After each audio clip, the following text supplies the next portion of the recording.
असं घेतलं थोडंफार. USD मध्ये कॅरी करत असाल तुम्ही एअरपोर्टला सुद्धा कन्वर्ट करू शकतात, ऑथेंटिकेटली करू शकता. किंवा मी तुम्हाला एक मस्त ऑप्शन सांगितलं, निओवाल्यांशी कॉन्टॅक्ट करा, ते तुम्हाला देतात. आम्ही कुठल्याही प्रकारचं ह्याच्यामध्ये चेंज एक्सेप्ट करणार नाही. आम्ही ते एवढं आम्हाला असं वाटलं होतं की मे बी ह्यांनी जी इटर्नरी दिलेली आहे इंडियन लंच, आणि बघूयात आता काय काय आलेलं आहे. हे कोण आहे मध्ये दोन बंदे? म्हणजे आपल्या इथे जसे महात्मा गांधी असतात ना, तसे इथे दोन जण आहेत त्यांचे. त्यांचं भाषा काय आपल्याला समजत नाही.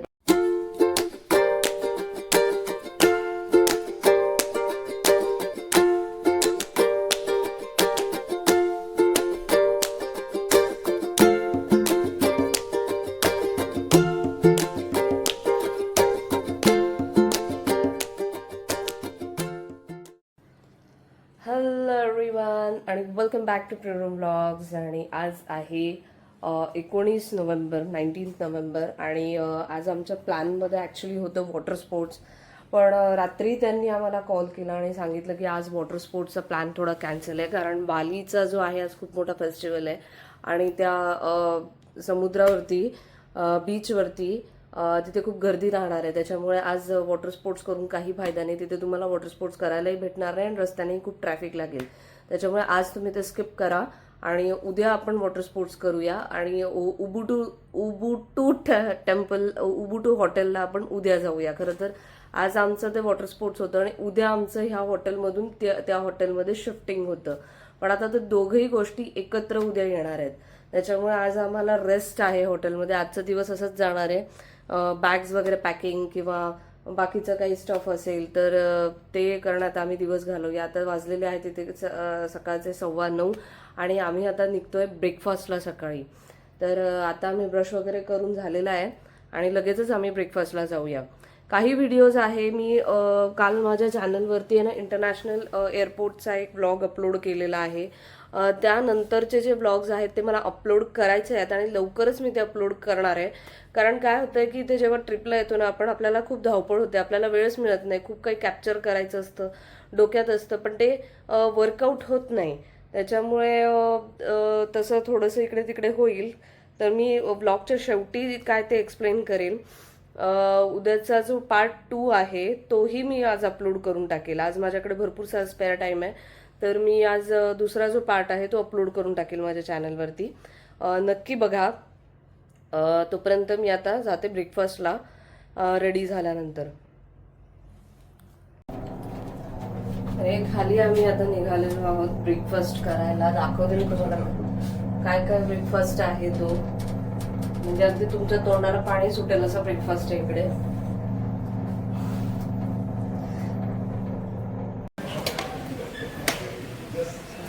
ब्रेकफास्टचा एरिया इकडे असतो, ब्रेकफास्ट लावलेला.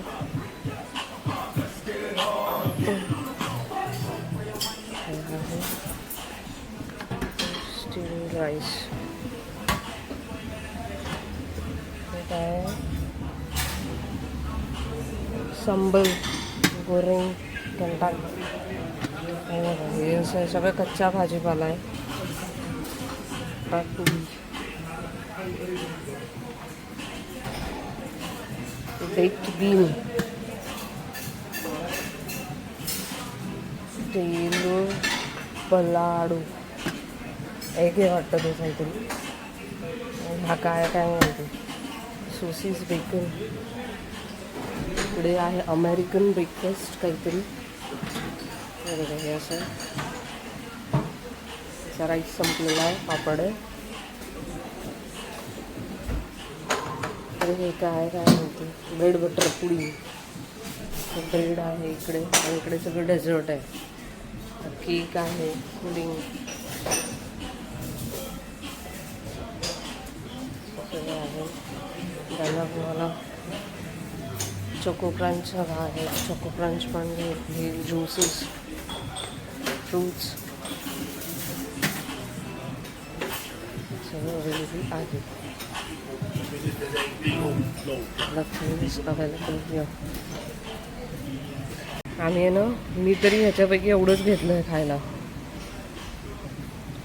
असं घेतलं थोडंफार. जामच हाल आहे. कसं तरी दिवस काढायचे असं वाटतंय खाण्याच्या बाबतीत. हे बघा इकडे आहे ना, आम्ही चहा करत होतो आणि त्या केटलमध्ये चहा केला. 2-2 पुड्या आम्ही टाकल्या, तरी पण त्याला कलर पण येत नाही आणि चव पण फारशी काही नाही आहे. तर तुम्हाला चहा वगैरे काही बनवायचं असेल तुम्ही घरी येताना सॅटरडे घेऊन या. सर खरंच ना, आपल्या चहा इंडियन वगैरे हवा असेल तर तुम्ही अवॉइडच करा हे. तर मी तर म्हणेन इंडियन चहा हवा असेल ना तर घरूनच चहाचे पॅकेट्स कॅरी करा. आणि मी इथे इलेक्ट्रिक केटल दिलेली असते हॉटेल्समध्ये, तर त्याच्यामध्ये आपण चहा करू शकतो. तर चहा प्यायला तोपर्यंत वेळ आहे तोपर्यंत मी काही गोष्टी सांगते. ॲक्च्युली सगळ्यात पहिल्या दिवशी आहे ना, मी जे तुम्हाला दाखवलं होतं की इथे इलेक्ट्रिक अडॅप्टर, पहिली गोष्ट तुम्हाला काय काय कॅरी करायचे आहेत. आज आम्हाला भरपूर स्पेअर टाईम आहे म्हणून मी सांगते की आणि हा आज का स्पेअर टाईम आहे, आज काय काय आम्ही कुठे कुठे वाद घातलेले तेही मी सांगते. तर आजचा दिवस असा होता की आज आमचे वॉटर स्पोर्ट्स होते आणि वॉटर स्पोर्ट्समुळे काय झालं, इथे फेस्टिवल आहे. तर फेस्टिवलमुळे इथलं वॉटर स्पोर्ट्स आमचं आजचा पोस्टपोन होऊन उद्या झालेला आहे. तर आणि उद्या आमचं शिफ्टिंग होतं उबूडला होतं आमचं शिफ्टिंग उद्या. तर उद्याचा दिवस आमचा पूर्ण शिफ्टिंगमध्येच गेला असता, पण दॅट इज ओके. एक दिवस आम्ही शिफ्टिंग करण्यात घालवतो, दॅट इज फाईन. कारण आमचे काही प्लॅन्स होते. उद्या अॅनिव्हर्सरी आहे तर थोडं टाइम स्पेंड करायचा, बसायचं, बोलायचं, थोडं आपलं आपण सेलिब्रेट करायचं, थोडं डेकोरेट करून, असं आमचे प्लॅन्स होते. पण आता ते फ्लॉप गेलेले आहेत. त्याच्यामुळे काय झालं की आम्ही जे टूर्स अँड ट्रॅव्हल्सकडनं केलेलं होतं तर त्यांना आम्ही कॉल केला and that representative was very rude. Actually ती आमच्याशी थोडी वाद घातली. इसमें हम कुछ नहीं कर सकते असं ती प्रत्येक वेळेला बोलत होती. त्याच्यामुळे ना, जेव्हाही आपण प्लॅनिंग करतोय तर त्यांना आधीच सगळं क्लिअर कट सांगा की आम्ही कुठल्याही प्रकारचं ह्याच्यामध्ये चेंज एक्सेप्ट करणार नाही. आम्ही ते एवढं आम्हाला असं वाटलं होतं की मे बी ह्यांनी जी इटर्नरी दिलेली आहे त्या अकॉर्डिंग आपण जाणार आहोत आणि त्या अकॉर्डिंगच आपण करणार आहोत असं वाटलं होतं. पण ते तसं काही झालं नाही. तर ती आता तसं करते. तर आम्ही त्यांना रिक्वेस्ट केली की ॲटलिस्ट काहीतरी द्या, कारण आम्ही हॉटेलमध्ये एक दिवस राहायला तर आलेलो नाहीये. हॉटेलचा 1 दिवसाचा चार्ज आम्हाला पे करायला लागलाय. आम्हीच चार्ज केलेला आहे 1 दिवस हॉटेलचा पैसा. त्याच्यामुळे आणि 1 दिवस सुट्टी सुद्धा वाया गेली आमची त्यामध्ये. 1 दिवस जर कमी झाला असता तर मे बी मी संडेला लवकर पोहोचले असते. संडेला 1 दिवस माझा आराम झाला असता घरी आणि हॉटेलचे चार्जेस आमचे वाचले असते. बाळाला आम्ही भेटलो असतो, ओमला भेटलो असतो लवकर. खूप काही बदल झाले असते. पण ह्या लोकांनी असे चेंज केल्यामुळे ना सगळं प्लॅन फ्लॉप झाले आणि आम्ही त्यांना मे बी आता रिक्वेस्ट करतो आहोत की काहीतरी ॲटलिस्ट आम्हाला द्या की जेणेकरून आमचं तेवढं रिलॅक्सेशन होईल माइंडचं की चला काहीतरी तर झालेलं आहे. 1 दिवस आम्ही जे पे केलेलं आहे ते वाया नाही गेलं. पण they were not ready to accept it. पण रिक्वेस्ट आम्ही टाकलेली आहे, कंप्लेंट रजिस्टर केलेली आहे. लंच आपल्याला जास्तीचं करावं लागतो. इथे लंच काही स्वस्त नसतो. इथे लंच आम्ही काल जो लंच मागवला तो literally 1800 to 1900 according to Indian rupees आम्हाला कॉस्ट गेला. जे की आपल्याला फक्त तिथे 400-500 हा, जे की आपल्याला 500 मॅक्स टू मॅक्स आपल्याला इंडियामध्ये भेटू शकतो. तो आम्हाला 1800 ते 1900 रुपयात इथे पडलेला आहे. तर आता दुपारी लंच आम्हाला देणार आहेत तर दुपारीच आम्ही लंच मागवून घेणार आहे आणि तोच आम्ही रात्री सुद्धा बघूया. आता रात्री कसा प्लॅन आहे तो आमचा. त्यानंतर जे सेकंड थिंग मी तुम्हाला सांगत होती की आम्ही इलेक्ट्रिक चार्जर वगैरे जे काही आहे, पहिल्याच दिवशी आम्ही काही वस्तू घ्यायला गेलो होतो मॉलमध्ये. तर ते ना, तर मोठ्या मॉल्समधून आहे ना घेऊ नका. इंडोनेशियाला जर तुम्ही येत असाल ना तर तुम्हाला दाखवते असे काही अडॅप्टर्स आहेत ते तुम्हाला कॅरी करायचे आहेत. हे बघा, असे अडॅप्टर्स असतात ना ते कॅरी करावे लागतात. कारण हे बघा, आता हे असं जे आहे ना ह्याच्यामध्ये आपलं चार्जर घुसत नाही. आता हे आपलं असं अडॅप्टर असतं, हे अडॅप्टर त्याच्यामध्ये जात नाही, असं मध्ये अडकतं. त्याच्यामुळे आपल्याला हे असं अडॅप्टर लागते. इंडोनेशियाचं हे इलेक्ट्रिक प्लग असाच आहे, सगळीकडे हा असाच प्लग आहे. त्याच्यामुळे हे ना आम्हाला विकत घ्यावं लागलं and it costed about 1000 rupees. आम्हाला 1000 रुपीजला ते पडलेलं आहे. इकडच्या नुसार कितीला पडले होते? 1,90,000 ला पडलेलं आहे ते आम्हाला. According to Indonesia. इथे सगळं लाख आणि रुपये अशाच हिशोबाने असतं. त्यानंतर आपल्याला त्यामध्ये स्वस्त मिळालं. आपण छोट्या दुकानातून घेतलं म्हणून स्वस्त मिळालं आपल्याला. हा 1,90,000 म्हणजे तू म्हणू शकते साधारणतः किती बरोबर 1,000 रुपये. हा 1,000 रुपीज 800 रुपये 800 हा नियर अबाउट तेच. पण फार काही आम्हाला स्वस्त नाही मिळालेलं ते. पण त्याशिवाय ऑप्शनच नव्हता. मोबाईल चार्ज होत नव्हता तुम्हाला. आपण मॉलमध्ये गेलो ना तिथे ते जवळजवळ 13,90,000 म्हणजे इंडियन करन्सी 7,500-8,000 ला मिळत होतं. आम्ही मॉलमध्ये जे गेलो होतो, मॉलमध्ये जे चार्जर पाहिलं होतं ना ते चांगलं होतं, क्वालिटी वॉज गुड. पण ते 13,90,000 असं म्हणत होते. आणि इट कॉस्टेड अबाउट 7,000 to 8,000 इंडियाच्या करन्सीनुसार. ते 7,000 ते 8,000 फरक असतो. मी तुम्हाला सांगते की कसं आपल्याला कॅल्क्युलेट करायचं आहे. जर तुम्ही इंडोनेशियाला येत असाल, आपल्याकडचा जो 1 रुपया आहे तो त्यांचा 188 रुपीज असा असतो. रुपियाज म्हणतात ते. 188 रुपियाज म्हणून त्यांचं लॅक्स आणि थाउजंड्स याच्यामध्येच सगळं कॅल्क्युलेशन्स असतं. मिलियन्स, काही वेळेला मिलियन्समध्ये कॅल्क्युलेट करतात. तर जेही काही आपण वस्तू घेतोय ना, आता समजा आम्ही ते घेतलं, चार्जर घेतलं, तर ते कितीचं आला मला 1,90,000 डिवायडेड बाय 188. तर तो आपला इंडियन रुपी झाला, तो इंडियन आपला रुपया झाला. तर तसं आम्ही कॅल्क्युलेट करून बऱ्याचशा वस्तू घेतो आहोत. मार्केटनुसार रेट व्हॅरी होतो. मे बी तुमचा हा मार्केट्सनुसार व्हॅरी होत जातात, कमी जास्त होत जातात वस्तूंच्या प्राइजेस. त्यानंतर तुम्ही जेवण थोडंसं काहीतरी असं पटक्यात होईल असं काहीतरी कॅरी करा सोबत.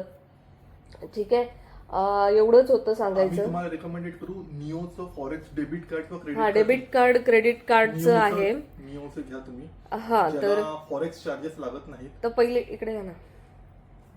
तर आहे ना ऍक्च्युली हे तुम्हाला सांगतील आता आम्ही रुपीज कसे आणले, म्हणजे आपली इंडोनेशियन करन्सी कशी आणलेली आहे, तर हे तुम्हाला सांगतील. तर तुम्ही निओ म्हणून आहे जे की डीसीबी बँक प्रोव्हाइड करते निओ कार्ड्स. तर त्याचं माझ्याकडे डेबिट कार्ड्स आहेत. त्यांच्या फॅसिलिटीज खूप चांगल्या आहेत की ते तुम्हाला फॉरेक्स कॅश हे तुम्हाला घरपर्यंत डिलिव्हर करतात.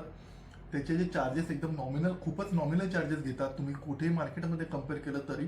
आणि जेवढे चार्जेस असतात तेवढ्या अमाऊंटचे तुम्हाला ते कॉइन्स रिवॉर्ड्स पॉईंट देतात, जे की तुम्ही पुन्हा रिडीम करू शकतात इन अमाऊंटमध्ये. दुसरं म्हणजे हे जे कार्ड आहे डेबिट कार्ड किंवा क्रेडिट कार्ड म्हणून पण आहे. माझ्याकडे जे आहे ते निओचं डेबिट कार्ड आहे. तुम्ही कुठेही फॉरेन कंट्रीमध्ये गेलात सरळ तुम्ही टॅप करू शकतात. अप टू 20,000 टॅपिंग लिमिट आहे. स्वाईप लिमिट जे आहे ते साधारणतः तुमचं माझ्या ह्याचं 10 lakhs आहे. तर त्याच्यानुसार तुम्ही ते करू शकतात आणि त्याला कुठल्याही प्रकारचे चार्जेस लागत नाहीत. मेन हे आहे. आणि कसं अप्लाय करायचं ते, तर तुम्ही निओ कार्ड म्हणून तुम्ही ऑफिशियल जरी जाऊन चेक केलं क्रोमवरती वगैरे गुगलमध्ये जाऊन चेक केलं, तुम्हाला निओ कार्ड तुम्हाला येईल आणि तुम्ही ते अप्लाय करू शकतात. डोर स्टेप तुम्हाला डिलिव्हरी मिळेल. तो त्यांचा एजंट येईल तुमच्याकडनं डॉक्युमेंट्स घेईल. लिंक आहे त्याची लिंक्स आहे, मी देऊ शकतो तुम्हाला ह्याच्यामध्ये. ठीक आहे, म्हणजे लिंक वरून तुम्हाला अप्लाय करायचंय हे कार्ड आणि त्याच्यामध्ये अकॉर्डिंग टू युअर रिक्वायरमेंट तुम्हाला त्याच्यामध्ये पैसे ऍड करता येतात. अप्लाय करून ते तुम्हाला डोर स्टेप येतात असं त्यांचं म्हणणं आहे. रुपीज आहे काही दाखवायला? हा कन्वर्ट केलेले रुपीज तुम्हाला दाखवू शकतो. हा हे बघा, ही आपली आहे त्यांची आहे 1 लाखाची नोट. तर मी हे कोण आहे मध्ये 2 बंदे? ते म्हणजे आपल्या इथे जसे महात्मा गांधी असतात ना तसे इथे 2 जण आहेत त्यांचे. त्यांचं भाषा काय आपल्याला समजत नाही, पण नाव जरी लिहिलेलं असलं तरी आपल्याला काही कळत नाही त्यांची भाषा. ठीक आहे, ही 1 लाखाची आहे. नेक्स्ट 50,000ची एक नोट आहे. हा 50,000ची नोट आहे. माझ्याकडे जी करन्सी अवेलेबल आहे मी दाखवतो तुम्हाला. $1,000चा पण होता ना आपल्याकडे. 5,000ची एक आहे. ही एक 5,000ची आहे. ही 2,000ची आहे. 2,000ची आहे. आणि एक माझ्याकडे 1,000चं कॉइन आहे, ते पण मी तुम्हाला दाखवतो. मॅक्सिमम आपण किती पैसे कॅरी करायचे इथे फॉर अकॉर्डिंग टू, म्हणजे हे बघा 1,000चा कॉइन आहे, 1,000 रुपयाचा कॉइन आहे यांचा. किती पैसे कॅरी केले पाहिजे? आपण 20,000ची कॅश आपण कन्वर्ट केली होती, जी की इथे जिची कॉस्ट इथे होते 35 lakhs. ओके. आणि मी डेबिट कार्ड मध्ये 25,000 टाकले होते, जे की तुझे इथे इक्विव्हलंट आहे जवळजवळ 40,000 ते 25,000. तर माझ्या मते तुमच्या कार्ड असेल आणि तुमच्याकडे थोडी कॅश, दोघं पण सोबत असावं तर बेटर आहे. कॅश तुम्ही साधारणतः आपल्याकडे सुद्धा 20 ते 25 हजाराचे कॅश घेऊ शकतात जर का तुम्हाला 5-6 दिवस राहायचे असेल तर ओके. कारण की इथले छोटे छोटे जे वेंडर्स आहेत ते तुम्हाला कार्ड स्वाईप करून घेत नाहीत हा. त्यांच्याकडे कार्ड स्वाईप होत नाही तिथे तुम्हाला कॅश द्यावी लागते पण जर तुमचं ट्रान्झॅक्शन 1 लाखच्या अबो असेल हो. तर ते तुमचं कार्ड ऍक्सेप्ट करतात हम्म. पण तुम्हाला जिथे सिम कार्ड वगैरे घ्यायचं आहे तर सिम कार्ड घ्यायला ते साधारणतः 2.5 ते 3 लाख रुपये घेतात आपण सुद्धा 3 लाखामध्ये घेतलेलं आहे 3 लाखाचं सिम कार्ड आणि तिथे घेतलंय. हा. तुम्हाला कॅशच द्यावे लागते ते लोक काय होतं ते कार्डला पण ते तुमचे एडिशनल चार्जेस लावतात इव्हन इफ तुमच्या कार्डला चार्जेस नसले तरी ते मागतात तुम्हाला आणि तुम्ही जस्ट त्याला डिने नाही करू शकत कारण की आपण जस्ट नवीन आलेलो असतो आपण उतरलेलो असतो इथे आणि आपल्याला कार्डची रिक्वायरमेंट असते त्याच्यामुळे आपण त्यांच्या हो लावून आपण बऱ्याचशा गोष्टी घेऊन टाकतो पण मी तुम्हाला सांगेल की तुम्ही त्याच्यासोबत बार्गेन करा ते कार्ड घेताना तुम्हाला एक काही अमाऊंट सांगतील आणि ते खूप चांगली ऍक्टिंग करतात की आम्ही तुम्हाला स्वस्तात देतोय आम्हाला तुम्ही आहात म्हणून तुम्हाला देतोय तुम्ही त्यांना सांगू नका पण आपण बार्गेन करायचंय त्यांच्या बरोबर त्याच्यासोबत स्टिक टू bargain राहायचंय. करा. हा. ते तुम्हाला सांगतील ते तुम्हाला फक्त कार्ड विकतील तुम्हाला रजिस्टर करून देणार नाही पण असं काही नाहीये जे पण कोणी कार्ड विकतो तो तुम्हाला प्रॉपर रजिस्टर करूनच देतो पण ते तुम्हाला काहीतरी थुकपट्टी लावायचे कामं करतात एअरपोर्ट वरती पण पाहिलं होतं ना आपण एअरपोर्ट वरती पण होते सिम कार्ड 2.5 लाखापर्यंत कार्ड आहेत एअरपोर्ट वरती लोक बार्गेन करायला थोडं काचकूच करतात पण तुम्ही बाहेर येऊन कार्ड घेऊ शकतात नाहीतर तुम्ही बेटर वे तुमच्या ड्रायव्हर किंवा तुमच्या हॉटेलमधलं कोणी असेल तर तुम्ही त्याला इन्सिस्ट करू शकता की तू तुझ्या नावे कार्ड घे आणि त्यांना ते खूपच स्वस्तामध्ये पडतं ओके. त्यांना ते साधारणतः 1.5 ते 2 लाखामध्ये चांगल्या प्लॅन सकट 1 मंथ व्हॅलिडिटी सोबत मिळतं ते ओके. तर ओके. तुम्ही ओके. तोही एक ऑप्शन करू शकता त्याला सांगून त्याला सांगून तुम्ही ओके. ड्रायव्हरला वगैरे सांगून तसं करू शकता आणि मनी एक्सचेंज इथे पण आहे ना करन्सी मी बऱ्याच ठिकाणी हो, बघितलं. इथे पण मनी एक्सचेंज आहे पण तुम्ही कुठे जे ट्रस्टेड वरती तिथेच जा कारण की इथे ना लोकांना खूपच लुटालुटीचे कामं आहेत तुम्हाला ज्या नोटा दिल्या जातात किंवा तुम्हाला जे रेट लावले जातात हे खूपच जास्त लावले जातात मी रिकमेंडेड करेन की तुम्ही जिथे प्रॉपर जिथे आहेत तिथे तुम्ही जे ट्रस्टेड आहेत तिथूनच तुम्ही घ्या एक्सचेंज करून घ्या नाही तर बेटर ऑप्शन आपलं हेच आहे सिम कार्ड आणि ते घरापर्यंत डोर स्टेप पर्यंत दॅट इज फाईन. हा नाहीतर तुम्ही एक काम करा की तुम्ही युएसडी मध्ये कॅरी करत असाल तुम्ही एअरपोर्टला सुद्धा कन्वर्ट करू शकतात ऑथेंटिकेटली करू शकतात किंवा मी तुम्हाला एक मस्त ऑप्शन सांगितलं निओ वाल्यांशी कॉन्टॅक्ट करा ते तुम्हाला देतात हा हा हा हा. तुम्ही कोणी असेल आपलं अब्रॉडला गेलेलं त्यांना विचारून सांगू शकतात ते लोक की आपण कसं काय करायचंय ते आपलं कोणी जवळचं व्यक्ती असेल तर ते सांगणार. इव्हन कसं तुम्ही इथे एटीएम कार्डला सुद्धा विड्रॉ केलं तर तुम्हाला चार्जेस लागतात अच्छा एटीएमचे पण चार्जेस आहे. एटीएमला विड्रॉला चार्जेस लागतात तुम्हाला इथे काही जे कार्ड आहेत उदाहरणार्थ तुमचं HSBCचं जर कार्ड असेल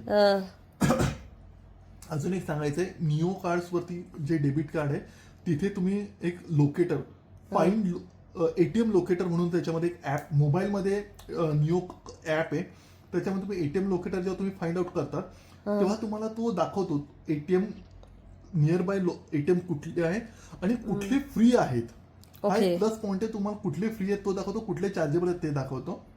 ओके. अजून एक दुसरं की तुमच्याकडे HSBCचं जर कार्ड असेल तर ते खूप बेटर कार्ड आहे की HSBC तुम्हाला इंटरनॅशनली तुम्हाला ऍक्सेस देतं डेबिट कार्ड वरती तुम्हाला चार्जेस लागत नाहीत मुद्दा तुम्ही ट्रान्झॅक्शन करताना इव्हन निओ कार्डला सुद्धा तुम्हाला चार्जेस लागत नाहीत आणि इव्हन जर तुम्हाला काही घ्यायला चार्जेस लागले तर ते तुम्हाला कॉइन्स मध्ये कन्वर्ट करून देतात. ओके.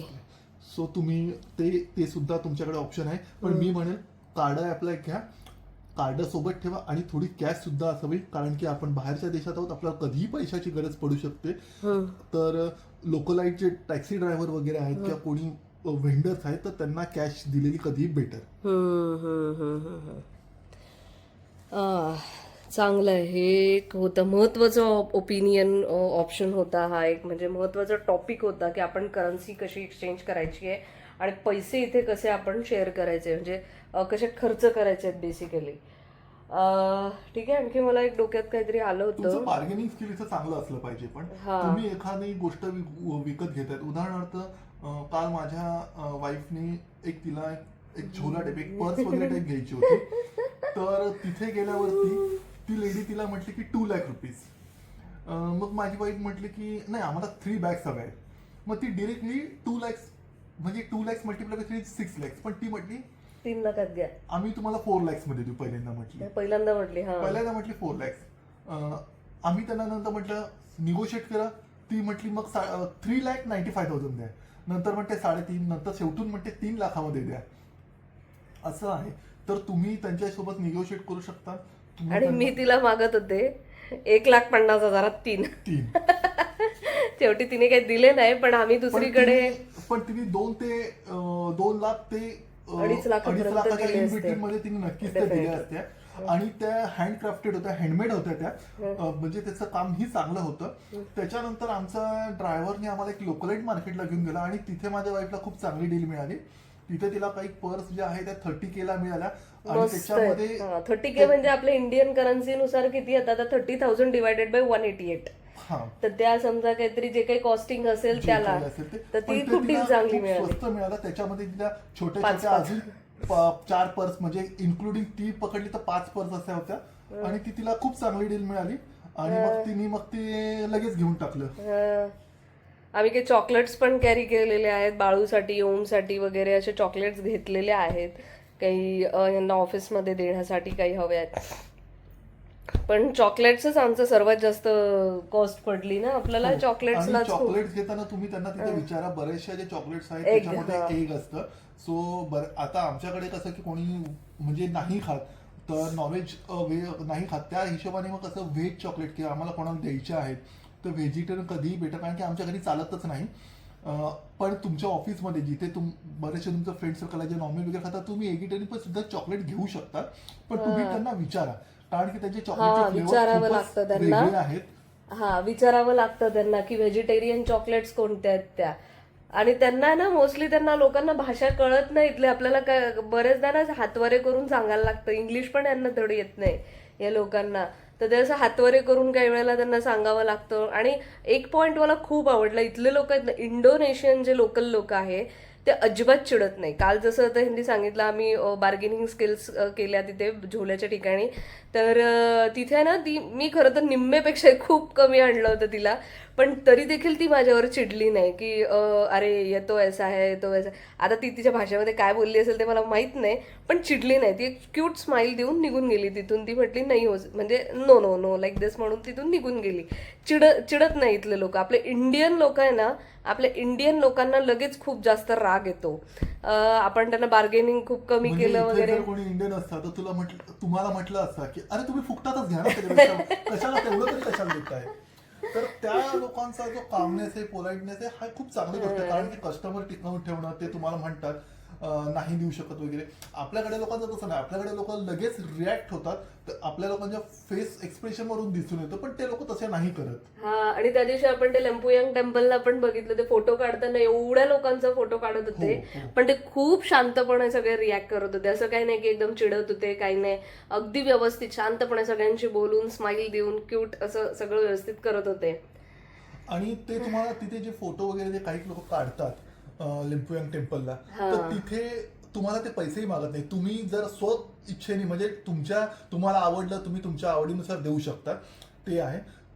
कारण की त्यांनी इतक्या लोकांचा काढत होता, तर काही लोक त्याला देत होते, काही नव्हते देत, पण तरी पण तो चिडचिड करत होता. आणि तो त्याच एन्थुझियास्टिक वेळी सगळ्यांचे एकदम छान फोटो काढत होता. आणि प्रत्येकाचे तो 5-5, 10-10 पोज, डिफरंट पोज घेऊन काढत होता. असं सगळं आमचं आतापर्यंतचं आज डे 3 आहे. तर असं सगळं चाललंय आमचं. आता बघूया आमचा लंच केव्हा येतो. आम्ही 1:30 पर्यंत त्याला सांगितलेलं होतं. तर लंच आला की मग आम्ही बॅग पॅक करायला घेऊया. ठीक आहे. आज आमचा प्लॅन होता की यार खाली पाण्यात पण जायचं, पण ड्यू टू सर्टन प्रॉब्लेम्स आम्ही जाऊ शकलो नाही खाली पाण्यामध्ये. असा मूड ऑफ झालेला आमचा. आजचा दिवस काही फारसा चांगला नाही गेलेला. ठीक आहे, आराम करू आज आराम करूया, रेस्ट. आणखीन एक गोष्ट होती ना आपली, ते टूर्स टॅक्सचा, इंडोनेशियन टॅक्सचा कोणता तरी एक होता, तुम्हाला सांगितलं होतं टूर्स अँड ट्रॅव्हल्स कडनं की ते तुम्हाला ते तुम्ही तुमच्याकडनं काढा. बरेचसे टूर ट्रॅव्हलवाले तुम्हाला सांगतात लव बाली म्हणून एक वेबसाईट आहे, तिथे तुम्ही जा आणि तिथे तुमचं रजिस्ट्रेशन करा. ते तुम्हाला पर पर्सन $10 चार्जेस करतात, जे की आपल्या जर तुम्ही 2 पर्सन असाल $20 म्हणजे नियर अबाउट 1900 रुपीज होतात तुमचे. पण तुम्ही डिरेक्टली इथं जेव्हा अराईव्ह होतात तेव्हा ॲक्च्युअलमध्ये तुमच्याकडनं तसे कुठलेही चार्जेस घेतले जात नाहीत. इन दॅट केस तुम्हाला कोणी इन्सिस्ट केलं इथे तर तुम्ही ते भरू शकतात. पण आम्हाला तसं कुठल्याही प्रकारचा चार्जेस इथे लागलेला नाहीये. तर मी तुम्हाला इन्सिस्ट करेल की तुम्ही कुठलेही तसे चार्जेस डिरेक्टली ऑनलाईन पे करण्यापेक्षा तुम्ही इथं या. जर तुम्हाला इथल्या गव्हर्नमेंटने इन्सिस्ट केलं तसं काही फॉर्म भरा किंवा तसे चार्जेस पे करा तरच तुम्ही भरा. कारण की वर्धा त्याला सुद्धा कुठल्याही प्रकारचे चार्जेस वगैरे लागले नव्हते आणि जो ऑन अरायव्हल जो फक्त कार्ड आहे तेच त्यांनी सुद्धाही त्याची इन्फॉर्मेशन भरली होती. तर कुठल्या प्रकारचा टुरिस्ट टॅक्स असा वेगळा कुठला लागला नव्हता, टुरिझम टॅक्स जो की आहे तो. तर तुमचे 1900 म्हणजे जवळजवळ एक 2000 रुपये तुमचे वाचतात. तो एका वेळेचा लंच होऊन तो जातो तुमचा त्याच्यामध्ये एका वेळेचा लंच वगैरे होऊन किंवा जाईल एखादी किंवा ऍक्टिव्हिटी activity होऊन जाईल. सो बघा, बी केअरफुल, तसं करा. ठीक आहे, ओके. हे झालं आपलं टॅक्स बद्दल. हे टॅक्स बद्दल ह्यांनी माहिती सांगितली आहे. हे आता आपलं आलेलं आहे इथे इंडियन लंच आणि बघूयात आता काय काय आलेलं आहे. ते दाखवू नको.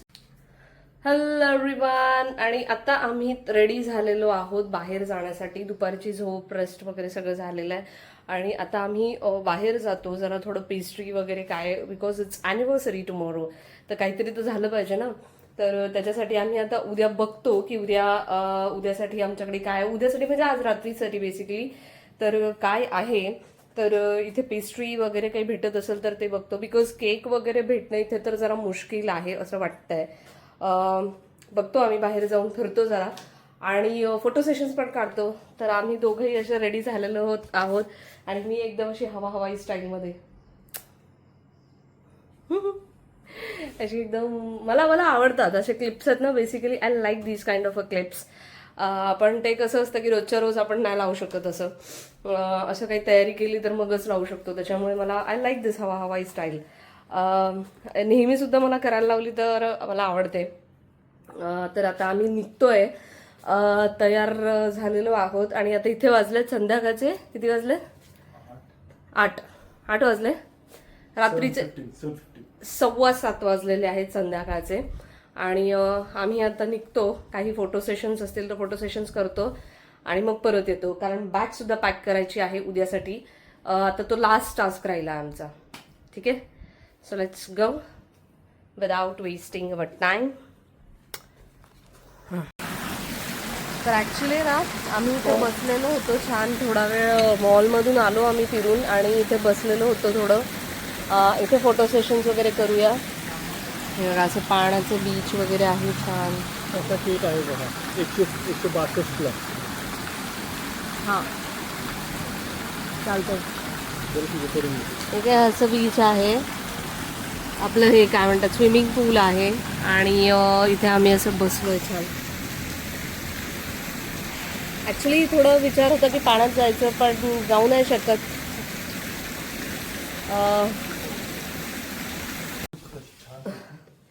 तर आत्ता वाजलेले आहेत रात्रीचे 11 and today was the day which we were waiting for. 11:30 वाजलेले आहेत ॲक्च्युली. आणि आजचा दिवस होता ज्याच्यासाठी आम्ही सगळा घाट घातलेला होता. आम्ही फिरायला आलेलो होतो आणि ॲनिव्हर्सरी आहे आमची, 4th ॲनिव्हर्सरी. आणि हा आम्ही इथे केक आणलेला आहे. काय म्हणत होते? आणि हे आम्ही आता केक वगैरे आणलेला होता अनपॅक करण्यासाठी की त्याची हे सगळं बघत होतो आम्ही पॅकिंग वगैरे. म्हणजे पिशवी पण बघा ना कसली भारी पिशवी आहे आणि बराच कॉस्टली आलेला होता तो केक पण आम्हाला. जो किती 800 ते 900 रुपयाला, आपल्या इंडियन करन्सीनुसार एवढ्या रुपयाला तो आला होता. आम्ही ग्रॅप नावाचा एक ॲप असतो इंडोनेशियामध्ये, त्या ॲपमधून हा मागवलेला होता आणि चोको क्रंच हा मागवलेला होता तो. आणि त्याचं पॅकिंग वगैरेच बघून आम्ही फार इम्प्रेस झालो. तर आणि तो केक बघून सुद्धा असं वाटलं होतं की बापरे हा खाता येतो की नाही, कारण आम्ही तिथे 2च जण होतो त्याच्यामुळे खाण्यासारखं होतं की नाही हाही एक प्रश्न होता. पण थोडं थोडं करत आम्ही तो संपवला दुसऱ्या दिवशी. आणि आता हे आमचे हस्बंड जे आहे ते आता हे केकचं पॅकेट जे आहे ते फोडतायत आणि बघतायत. बघूया आपली फर्स्ट रिॲक्शन कशी असते. हा आहे आपला केक. तो एका साईडला निघून गेलेला होता cake actually, choco crunch cake, आणि तो बऱ्यापैकी मोठा होता. ॲनिव्हर्सरी केक इज ठीक आहे. हे ना आपण हेच टाकूया. आणि हे ना आम्ही असं छोटंसं काहीतरी डेकोरेशन करण्याचा प्रयत्न करत होतो. आम्हाला खरं तर ते इंस्टाग्रामला दाखवतात ना असं छान छान मस्त ते ॲनिव्हर्सरी सेलिब्रेशन्स असतात, तसं काहीतरी करायचं होतं, पण तसं काही जमलं नाही. तर आम्हाला जसं छोटंसं जमलं तसं आम्ही केलं. कॅन्डल्स वगैरेही आम्ही मॉलमधूनच आणलेल्या होत्या. घरात ज्या चॉकलेट्स होत्या, ज्या आम्ही चॉकलेट्स आणल्या होत्या त्या आम्ही चॉकलेट्स आणल्या. हे आम्ही एकमेकांना हॅपी ॲनिव्हर्सरी विश केलं. And it's time for cake cutting. आणि कॅन्डल वगैरे आम्ही विझवल्या and it's time for cake cutting now. असं आमचा 4th ॲनिव्हर्सरी झालेला आहे. बोलता 4 वर्ष निघून गेले ॲनिव्हर्सरीला, म्हणजे लग्नाला आपल्या. असं वाटत होतं की अरे आत्ता तर झालं होतं लग्न आणि 4 वर्ष उलटूनही गेले.